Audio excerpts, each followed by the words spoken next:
इदानीं वेद स्वाध्यायो भविष्यति। अद्य यजुर्वेदस्य द्वितीयोऽध्यायस्य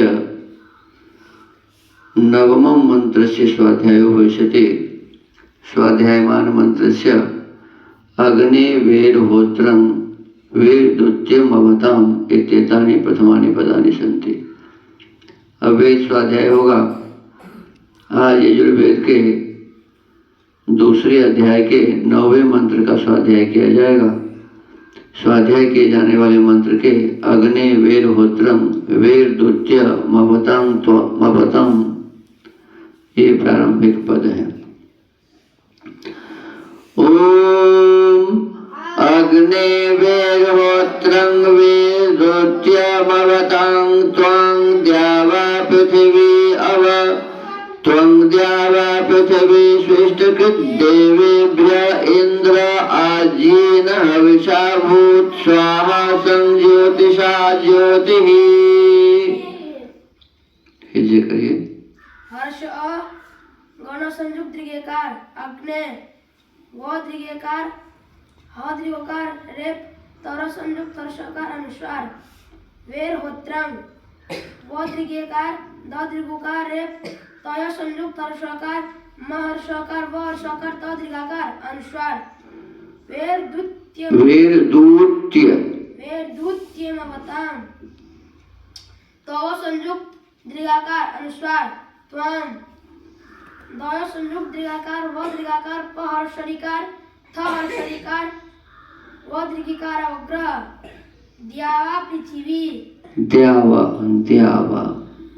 हर्ष अ व हर्षकार अव तव संयुक्त हर्षकार अनुस्वार त्वं दय संयुक्त दीर्घकार व दीर्घकार प हर्षरिकार थ हर्ष इकार व दीर्घिकार द्यावा पृथ्वी दंश व संयुक्त हर्ष इकार दंश ट संयुक्त हर्ष अकार क हर्षरिकार दय संयुक्त दद संयुक्त दीर्घकार व दीर्घकार भय संयुक्त हर्षकार अवग्रह सृष्टकृत देवेभ्य हर्षई नदर संयुक्त हर्ष अकार अग्रह इंद्र दीर्घ आदय संयुक्त दीर्घकार न हर्षकार आज्येन हर्षः हर्षकार व हर्षइकार बुधन दीर्घकार हविषा भ दीर्घकार दंस तो संयुक्त दीर्घकार ह दीर्घकार भूत स्वाहा दंस हर्षकार अनुस्वार सम जय संयुक्त दीर्घकार त हर्षइकार बुधन दीर्घकार ज्योतिषा जय संयुक्त दीर्घकार त हर्षइकार विसर्ग ज्योति। इस मंत्र के ऋषि हैं अग्नि वेदित्यस्य ऋषि स एव अग्निर्देवता जगति छन्दः निषादः स्वरः पुनस्तेन किं भवतीत्युपदिश्यते।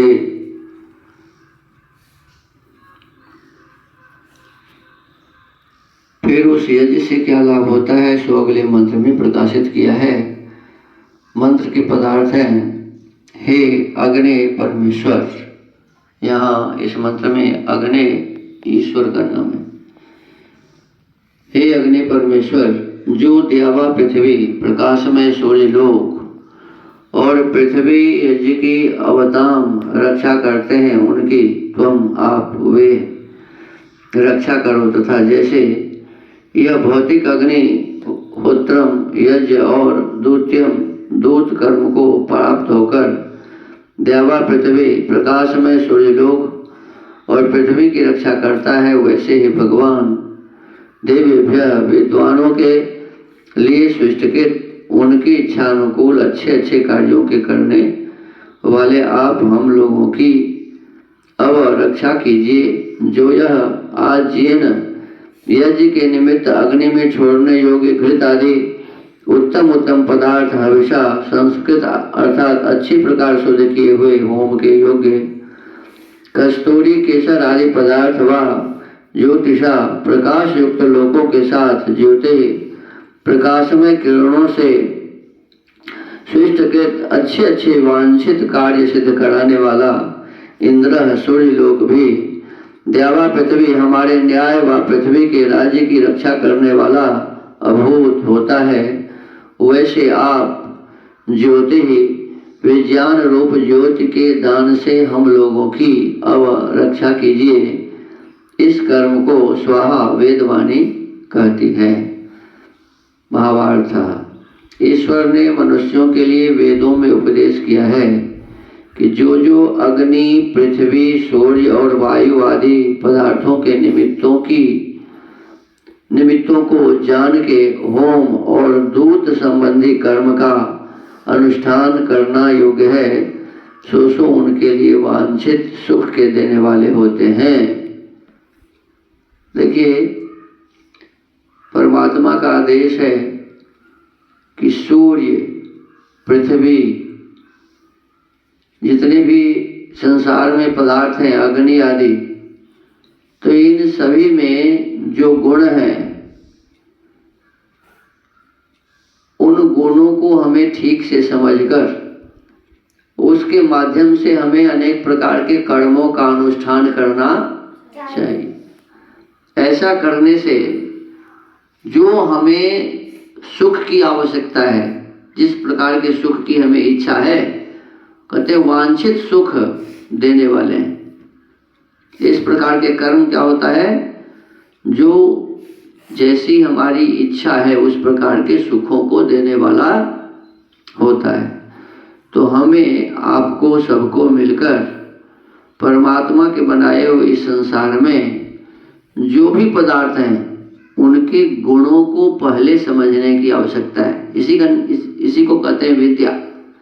विद्या की परिभाषा लिखते हुए स्वामी जी कहते हैं, तृण से लेकर और पहाड़ पर्यंत छोटे से छोटे पदार्थों को और बड़े से बड़े पदार्थों को हमें ठीक से जैसा हुआ है वैसा जानना चाहिए।